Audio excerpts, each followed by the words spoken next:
But what would you go for? Hair color.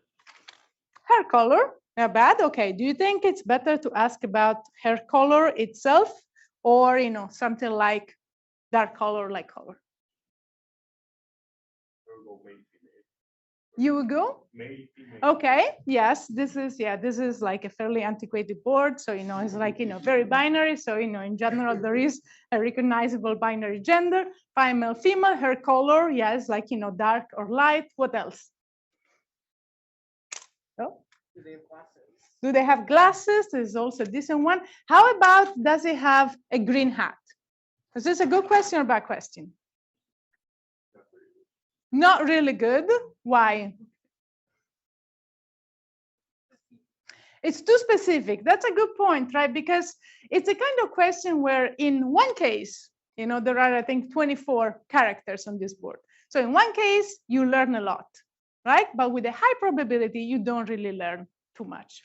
So the idea here of decision trees, and guess who, is that this algorithm consists in a set of questions.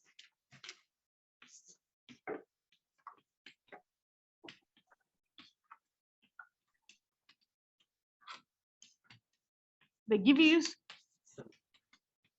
So now with the set of questions, should this agree with set or with questions? A set of questions gives you the answer or give you the answer?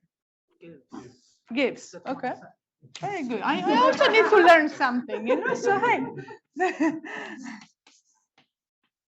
And of course, you don't just want the answer, you want it fastest there. Just fastest. Right? So the goal is to come up with a set of questions that you want to ask so that you get your answer as efficiently as possible. And by the way, this is a supervised learning method.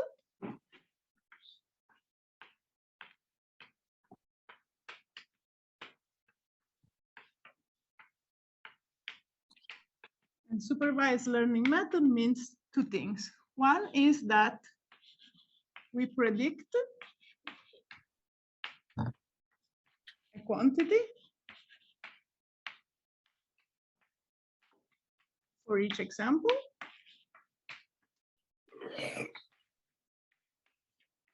Like in the case of guess who is like the identity of your subject. The other thing is that we learn by example. So we need to have a subset of objects for which we know what the answer is. Okay? So this is just like the real of the method. Now, how does it work? How do I build a decision tree? The main idea is that just like in guess who, I have to make binary splits. This is not, a necessity. This is just, sort of like a convention of how they work. So I have to ask a question about the input variables, or, in machine learning jargon, these are called features that I have. So I can split my data in two partitions according to the value of that feature. And let's see. So let me give you an example. So this is, sorry for the sort of color. I want to make binary splits on the features that I have. The features is another name for variables. Okay, so let's say that I will make a star galaxy separator. So these are, say that I have a very simple data set. I have two features. Let's put some stars here. Okay, and then we also put some galaxies. I'm gonna make them spiral, so I'm gonna make them blue.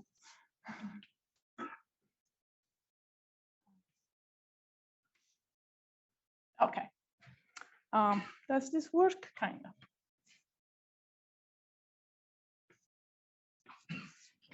Okay.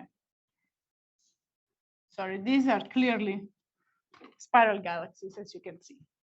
All right, so my goal is to ask some questions, or in other words, make some binary splits so that I can separate efficiently these two classes of objects. And the trick is there that I'm only allowed to make splits on the features that I have, in this case, x1 and x2. So all the splits that I make need to be parallel to the features that I have.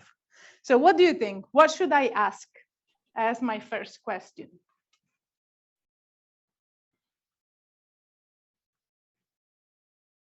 To create these partitions. Is x2 above some value? Is x2 above some value? Very good. So, we want to sort of have this split properly, probably.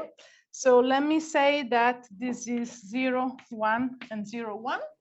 So maybe a good question to ask is x2 greater or equal to 0.5?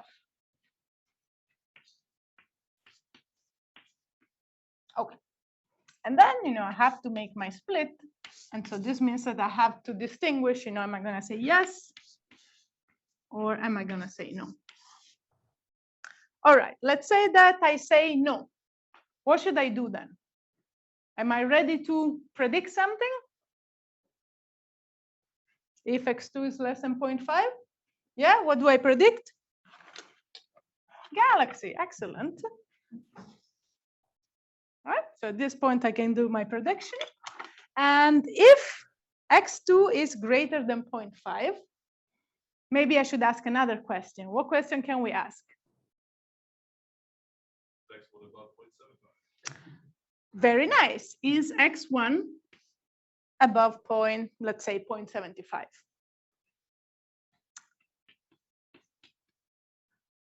Greater or equal than 0.75. And then at this point, I want to keep my direction with yes being left and no being right. And then if the answer is yes, what should I predict? Galaxy. And if the answer is no, star. Right? So you just built a decision tree. So once again, like all that you need is to decide which split you're going to make that are parallel to the features. And of course, you want something that is somewhat efficient. Now, in a data set that is bigger than this, with more than 2 features, you cannot really plot it and decide by hand, just by checking in what kind of splits you will want to make. And so the way that this works for larger data set is a few steps process. I haven't counted it. So first, you consider all possible splits that are parallel to the features you have. Right? So if you had many features, you would say, okay, in all of them, I can split in many ways. Of course, formally, the number of splits is infinite, right? Because you're looking at a continuous space.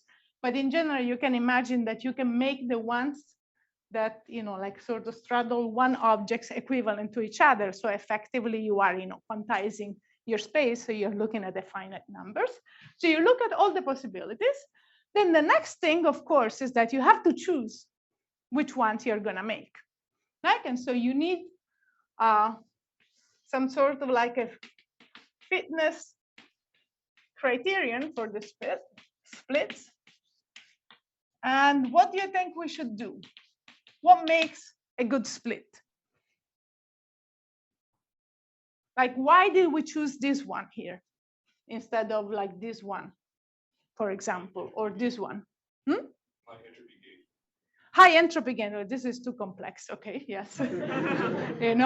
Here.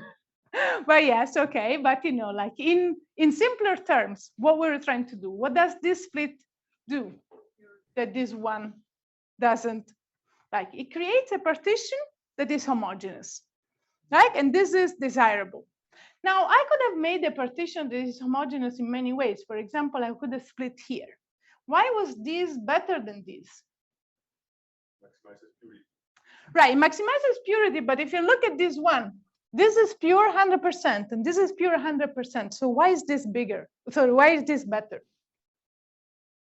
It's sorted more at once. It's sorted more at once correctly. Is sorted more at once correctly, right? So basically, what we're trying here is that we choose, like a good split is a split that maximizes the decrease of impurity, which is another words of saying we are maximizing the purity of the resulting partition. But the other thing that is important is the volume, or like the size of the partitions that we make. So our fitness criteria, we want to do, it's easy to take out tiny parts of a data set that are completely homogeneous, right? But still, if I do it, one by one, it's going to take me forever.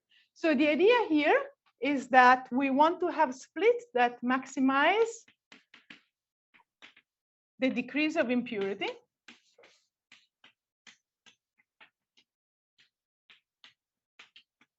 And this is basically the product of size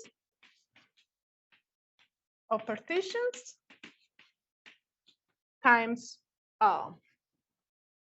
let me call it delta I, right? The purity of the resulting splits. Actually, let me write it down. Times the purity of partitions. So there is, like a price given for, how homogeneous the splits, the partitions are, and the prices is given for how big they are. And so this way, after considering the splits, very simply, I choose at each step the best one, right? It's like very unsophisticated.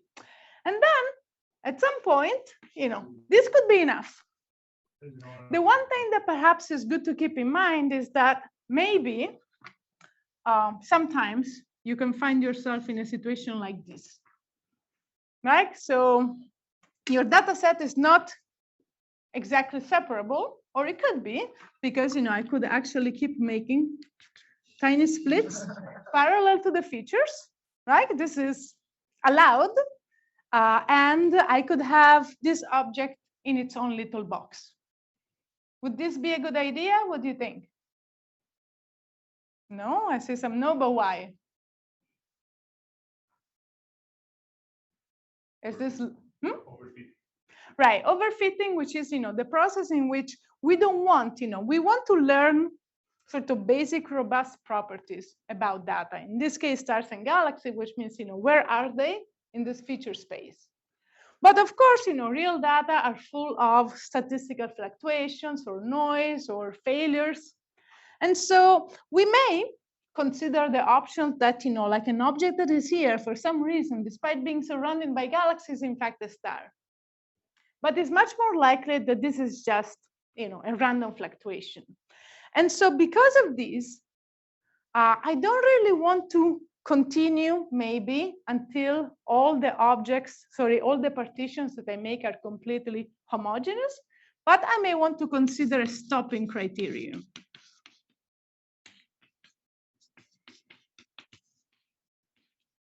So I may decide that my stopping criterion is infinite purity, or maybe this is better written as zero impurity, which means all the partitions I have made are perfectly homogeneous. But it could also be good to consider just a small value. So now I'm willing to tolerate some impurity in the splits that I make in return for more robustness, or more simply, a simpler algorithm. Like here, I did this with just like 2 splits, which is like very simple. And in general, as simple is desirable and tends to be more robust. To isolate this object, I would have to make 4 more decisions. Okay, now that you know everything about decision 3, now you have a challenge, because of course you didn't think that you'll be here doing nothing while I'm here doing all of this work of writing on the board. So also I need time to erase. So now you're going to make your own decision 3. I hope you brought pen and paper. I did say it even in the title. And so I'm asking you to come up with questions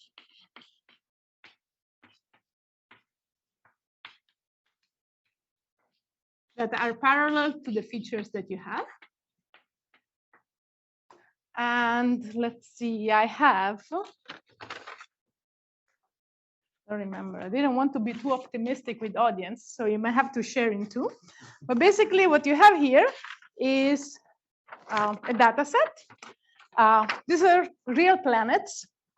And yay, planets, exactly. And we're trying to predict whether a planet is habitable or not. So there is a label here where 0 means not habitable and 1 means habitable. And I'm giving you 3 features or inputs: the stellar mass in solar units of the star the planet is orbiting around, the orbital period expressed in days, and the distance expressed in astronomical units. Okay, so I'm going to give you 10 minutes, and I'm going to see if you guys can come with a good decision tree. Okay, so this will be a set of questions that predicts the correct answer. So there is a training and there is a test. And here. Okay, so I'm going to distribute some. If you guys want, first I've seen this before, you know, I'm gonna put one here. And let's see, maybe you guys can help me distribute some, oops, on this. Do you mind passing one every 2 and passing it around? And then we'll see who can make the best tree.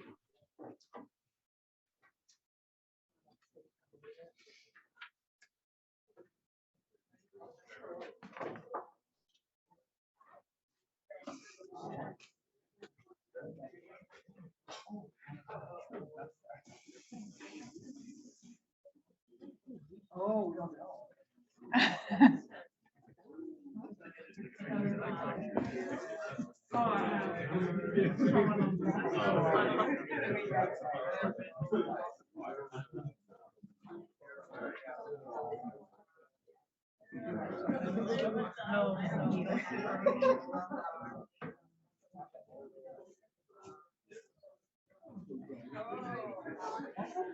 Yeah, yeah, exactly.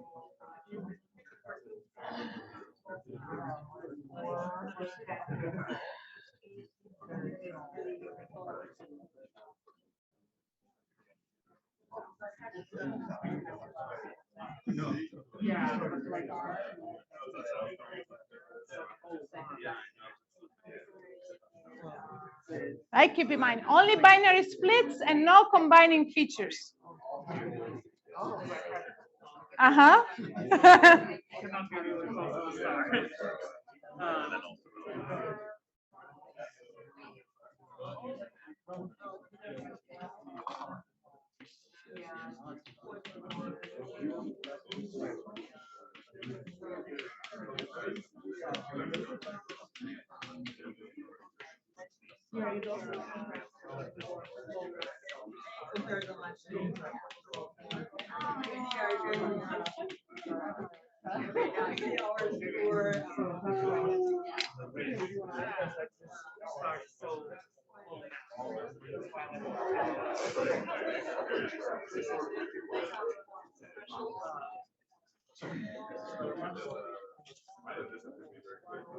Yeah, but I think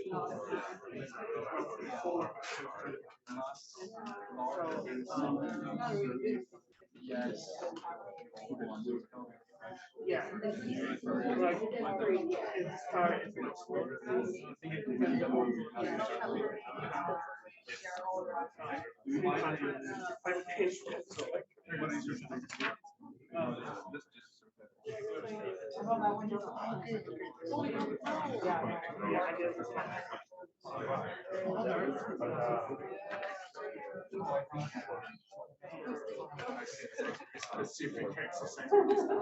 Yeah, it's like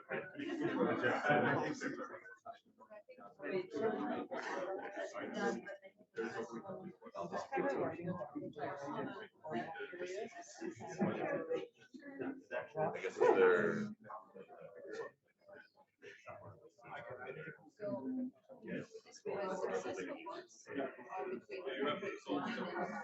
yes, it's like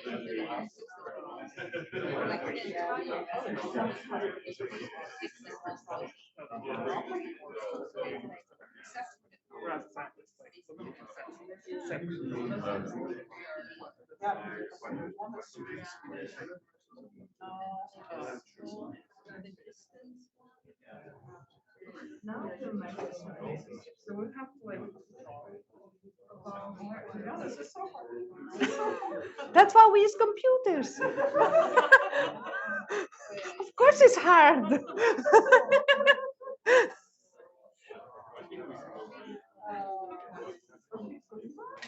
Where did you get the data?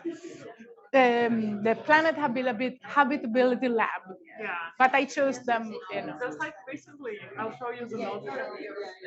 I'll show you the notebook, but like recently, oh my. It's true. Ari just suggested a new colloquium style that means you come in, you give people a task, you leave. You move on to the reception.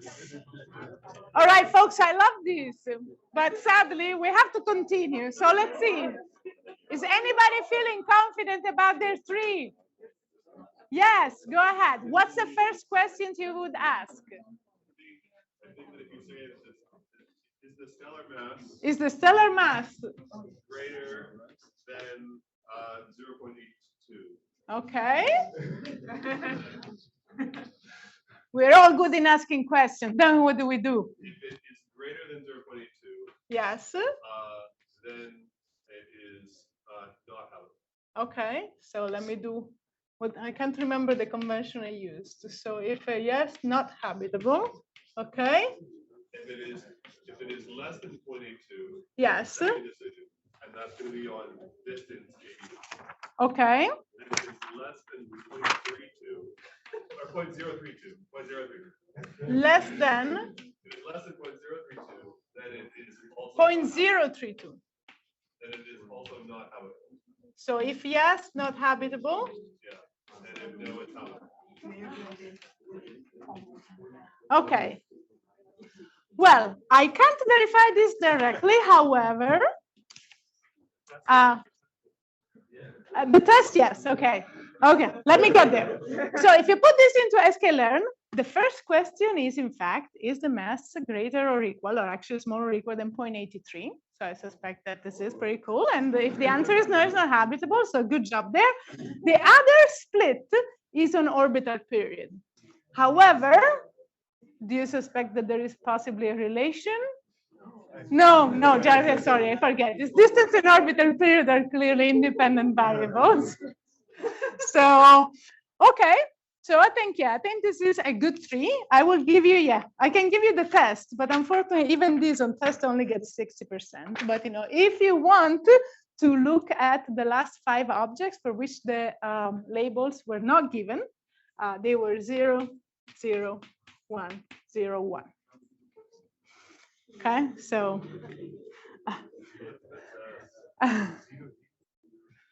0, 0, 1, 0, 1. But it's not an easy one. Even the, we are training the algorithm with 13 objects, so fair enough.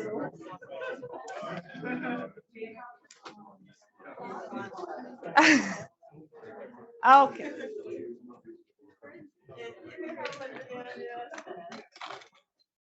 Okay, now, however, so I have a question for you, which is, you all build these trees. Some of them do well, some of them they may not do well. So now here's a question for you. If we average the predictions of all your trees,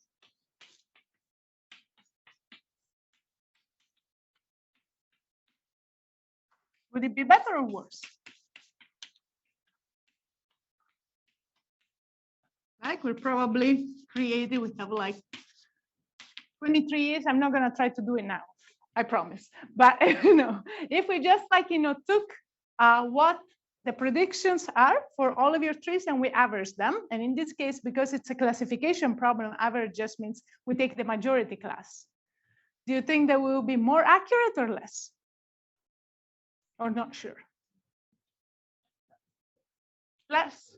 Oh, more. Okay, I have 1 and 1. So the answer is, it depends. So I'll be very diplomatic. And so the idea is okay, let's say that, if you train n classifiers, that are independent, right? So in our case, we can assume they were independent, being different people. Then the probability of k of them being correct is something that has to do with the binomial distribution, which is permutation of n over k. Sorry, if you train classifiers, okay, and each of them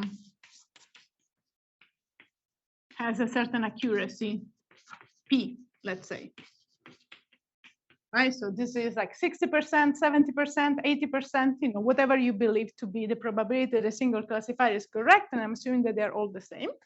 So in this case, the probability of k of them being correct is n over k times p to the power of k times 1 minus p to the power of n minus k. Right, fair enough. I'm just like assuming that they're independent and put it together in probabilities. So the fact, we have that the combination classifier is correct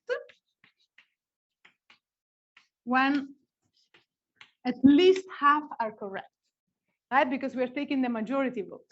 So we need more than half of the classifier to be correct for the combined classifier with the average to be correct. And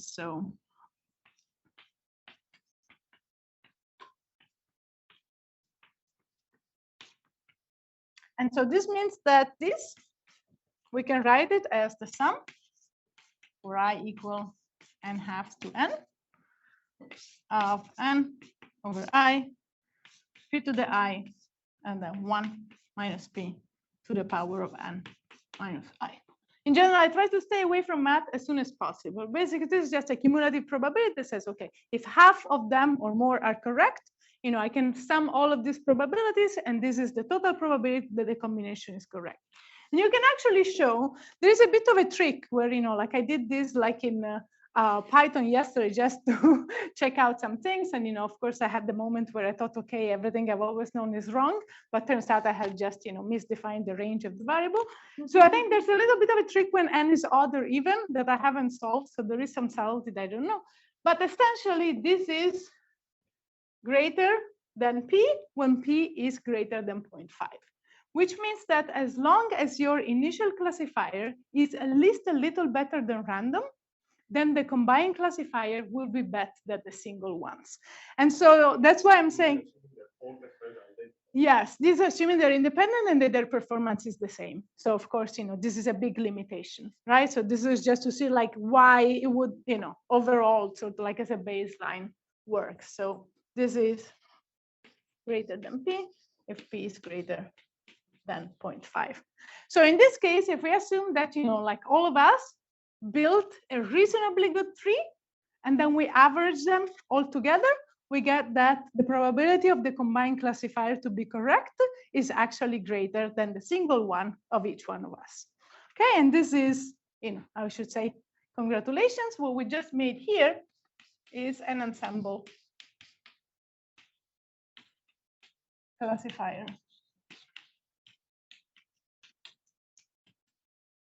And the idea of ensemble is very powerful for these reasons, right? The whole idea is that you can start with what we call a base learner that is not very strong, but if you can combine them, then you can possibly, it's a possibility, I'm not even claiming, because it's what Mark was saying, like the details are more complicated than this, but this gives you a possible path to obtain something that is stronger overall.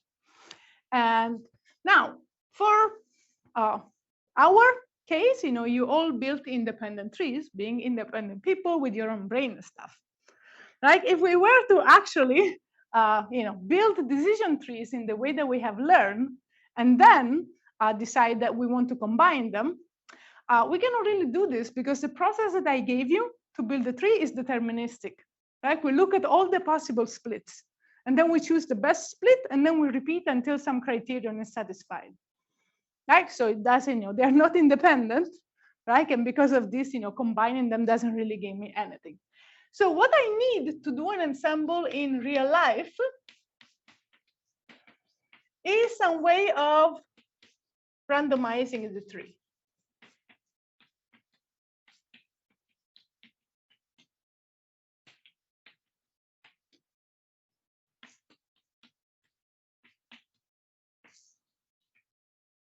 Like I need to make them independent somehow so that I can gain something from combining them.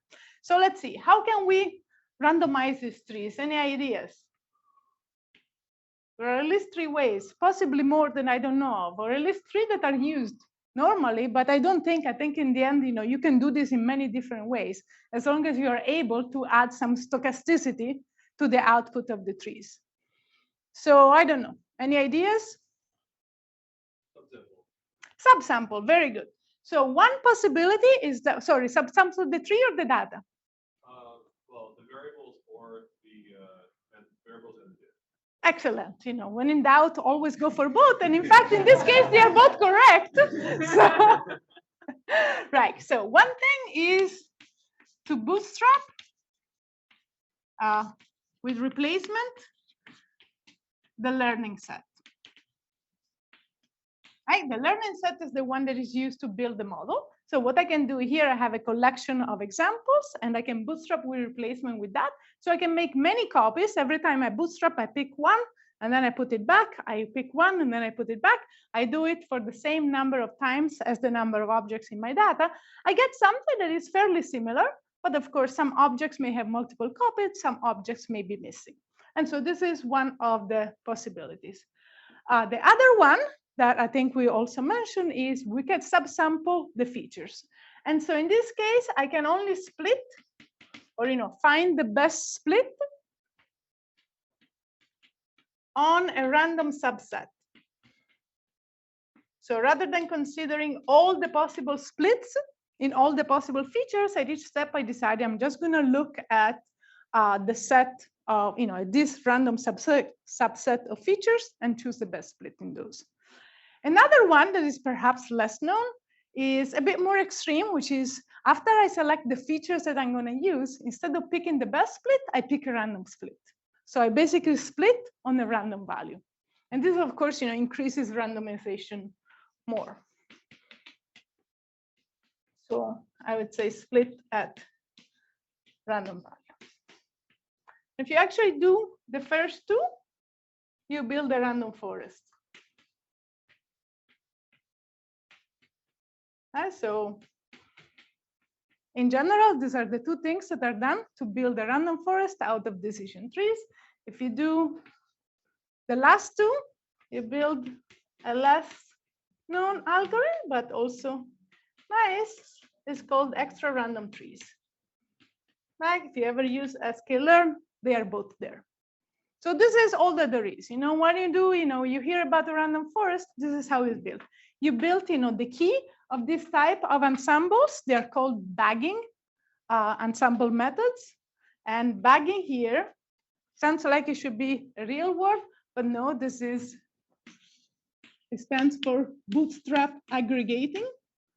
I don't know why they created this sort of name as bagging, but this is one possible ways in which what you do is that you build a series of independent estimator in parallel. Like each of the trees is like fully built, and then you combine them with a simple average to give you a prediction. And again, if the prediction is a continuous variable, you take the average predicted by each of the 3. If the prediction is a class, then you just take a simple majority vote. Very quite powerful. I've decided that I'm not going to go into this, but there is sort of like a neat formal proof that you can do that, at least for the mean square error loss, you can decompose the loss, the generalization error, so how the loss behaves on new data, as a sum of 3 things: the noise, the bias, which is squared, which is like the average deviation between your predictions and the true values, and the variance, which is just the spread around the predictions. And you can actually show that this randomization always decreases the variance. Of course, it's not a win at all, right? Because when you decrease the variance, you also increase the bias, because when you randomize each tree, you are adding stochasticity, and so the accuracy of the single tree will typically decrease. What they're trying to do is like playing with this, so hopefully you can get to a combination where the variances decreases more than the bias increases, and so this overall can improve your test scores, making them smaller. Okay, so this is one type of things that you can do with decision thing, one type of ensembles. It is, however, not the only one. And so I will briefly tell you about the other possible way of combining decision trees. So I'm gonna just leave that part there.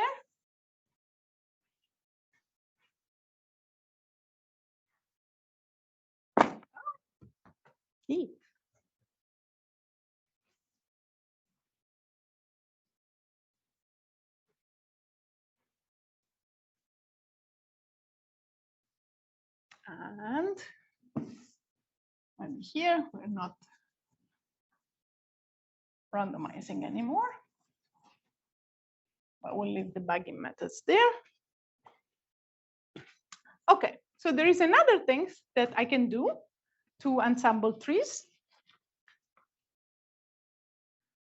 And so let me put them here. And these are called boosting methods. And these are sequential methods. So you see in random forest, I build a bunch of like independent models, and then I combine them together at the end. In this case, what I do is I actually create a sequence of models that I correct stage-wise. So I have my tree, right? As we said, this is like a simple deterministic process. And so this means that basically I create my stage 1 model is something that gives me, output the predictions for this variable. Then the next thing that I do is that I calculate the residuals.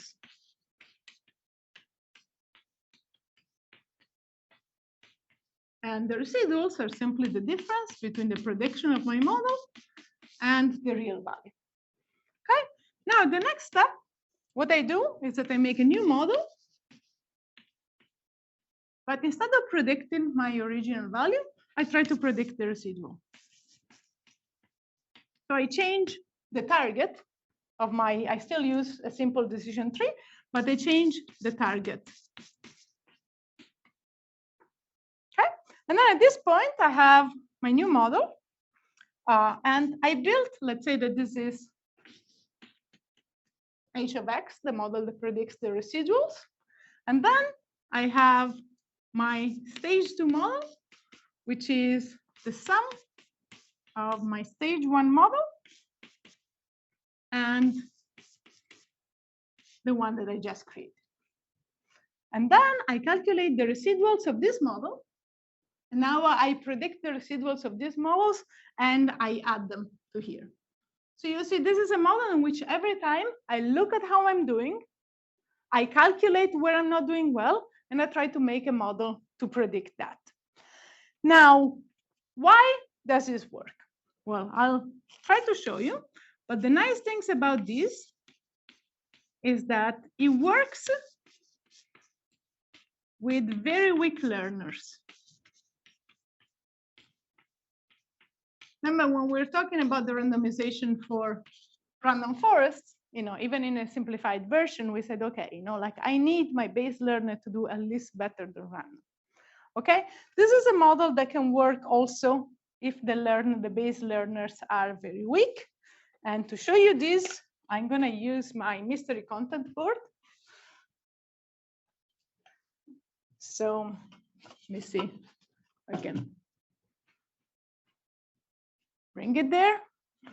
Okay, I hope you're very excited for this mystery content. So let's say that I want to make a regression model, right? It's a simple one-dimensional model because this way I can, I can show you both the feature and the target. So it's not a crazy function, but it's a function that is constant here, and then it goes down, and then it goes up and down with some scatter, right? And I want to do it with the simplest possible tree that you can imagine, which is a one-split tree. Like, I'm not allowed to make many partitions. I can only do one. Which, I mean, it's convenient because I only have one feature, but I basically can decide, okay, I can only ask one question. And this type of trees are called stumps, although I don't like the word, I prefer baby tree. So, so here, we have to make a prediction for this model. And so a one-split tree looks like this. Like basically on one part of the data, I predict the mean. And on the other part of the data, I predict the mean. And the criteria, this is not obvious. You're like, why don't you make a line here? The point to remember is that I want my partition to be as large as possible. So I'm still going for the things that gives me the lowest scatter on each partition weight by its volume. It turns out that it's this one. Okay, now I want to calculate the residuals of these models. So for the residuals, I have to take my prediction, subtract the points to the left and to the right. And this is what comes up. Like I still have sort of a constant, but because my function was over predicting, now I have that this is positive, and here I have some oscillatory behavior with more scatter around 0. So now I have to make a model to predict these residuals. Right, so I make my model. The model turns out to be this one. Now, in this case, it was convenient to get this almost right. And here, this is just, ends up being something which is slightly negative to catch the mean of these points and these points. Now, what do? I have to add the two models together. So I don't know if you remember. Well, let's say that, here we have something that was, like a bit negative on the left side and positive on the other side. And here, I'm summing something that is positive here and something which is slightly negative here. So it turns out that the sum looks like this. And so now I'm able to catch this one. And then here I have this behavior, and here I have this behavior. Now I calculate the residuals of these models, which is this one, right? And then I have to fit this model still with a one-split tree, my little baby tree. And these are, this is the model that best fits the residual. So notice that here now when I sum, I'm actually losing a little bit on the left side because I had something that was already kind of a 0, and now I'm adding something that is slightly negative. And at this point, I was kind of tired to draw, but the thing that I want to show you is that if you do this long enough, even with my very simple base learner, the one-split tree, what you get is that you get the ability of predicting with a constant, because this is what the decision tree does. In each partition, it outputs a constant, right? Either a class or a constant. That sort of like can follow the data with arbitrary accuracy. And so while randomization ensemble algorithms, such as random forest, traditionally, they're used to lower the variance.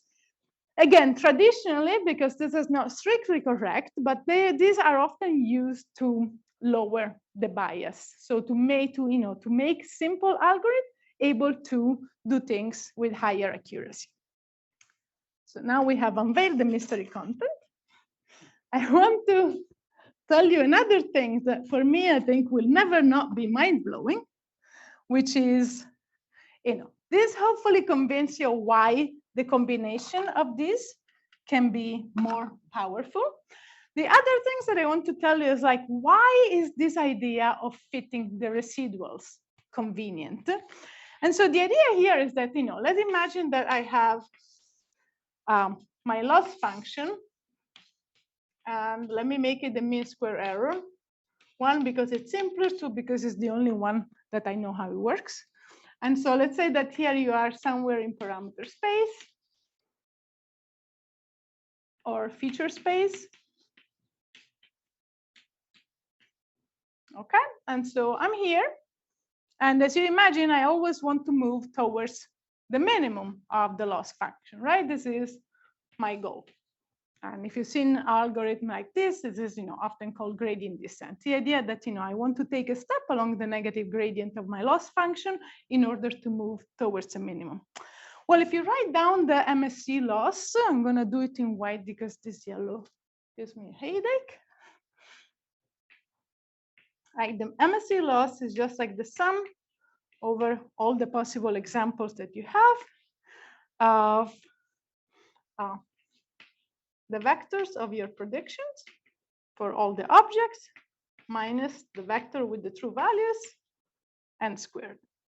And so if you actually take the derivative of this with respect to your predictions, you can see that this is proportional.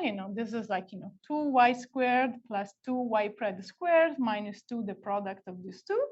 And so the derivative with respect to our y pred is proportional to 2 times the predictions minus 2 times the true values.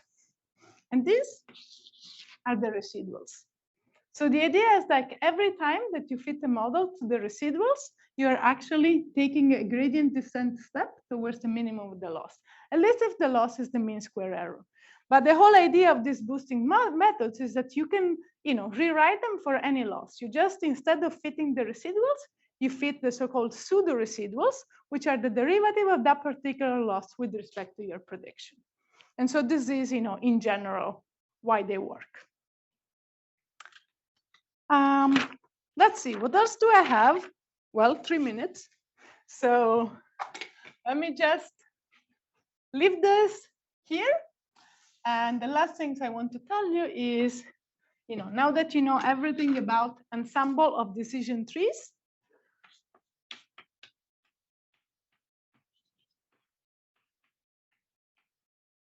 and the idea is like, what can you do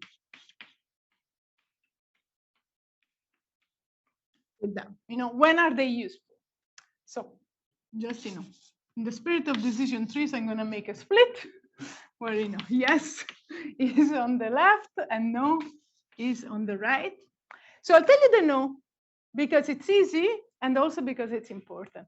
So as we have noticed in the beginning when I told you, I bet that, like many of you wanted to build this decision tree with some combination of stellar mass and orbital period, or like a stellar mass and distance, right? And this is something that is forbidden in decision trees. You can only work with your original features. So basically the one thing that you cannot do with this data is representation learning. If you're interested in learning from the data what features are important or informative, this is not something that will work. And so traditionally, I think that the way that we write it is that they work really well on tabular data, but I don't like it so much because we can always arrange data in a table. What does it even mean? The important thing here is that I cannot learn features with tree-based methods. Right? And there are many cases, when you process things like images or like time series or other type of complex data, where what you're interested in is an emerging representation. So for this, they're not good. But if you have data that are tabular, which means that you have a space of features that you are confident in, then this actually perform as well as deep learning method.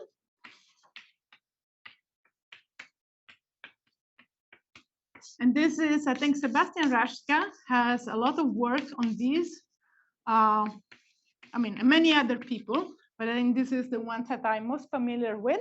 So he has sort of like a repository of like data set and problems where you can actually see that in many cases, this is something that work as well as a neural network with additional advantages of being fast. And I wouldn't say fully interpretable. A single decision tree is definitely interpretable. You can literally ask what kind of questions it asks to get to a decision. When you do an ensemble, this is a little bit trickier, but still, it is like a fairly transparent method. And then the last thing that I want to say about this is that another thing that you can usually do with this is get a sense of which features are important. Sometimes this is called feature ranking. We don't like this. We'll say importance. So just in general, if you have a tree, you can imagine that the features that are more important will be chosen more often for splits. Like, so there is this very basic idea that in a tree or in a forest, anything that has a tree involved, you can actually pick each of your features and go and look at how much decrease of impurity is associated with that feature in every single node where it appears. And this gives you an idea of which features are most important. The reason, like, I don't believe you can really trust the ranking, because as when features are correlated, they split importance, and so this is problematic. But I think, you know, what you want to do is to find a set of features. I think they actually work okay. And these problems are correlations anyway. I don't think that, you know, we really know how to solve it much better than them. So I feel like, you know, for a baseline, you want, you know, to start from a large data set and find a subset that can work. I think they're quite powerful. All right, I think this is more or less it. I want to tell you to buy my book. If you want to have more content, it's now available for pre-order.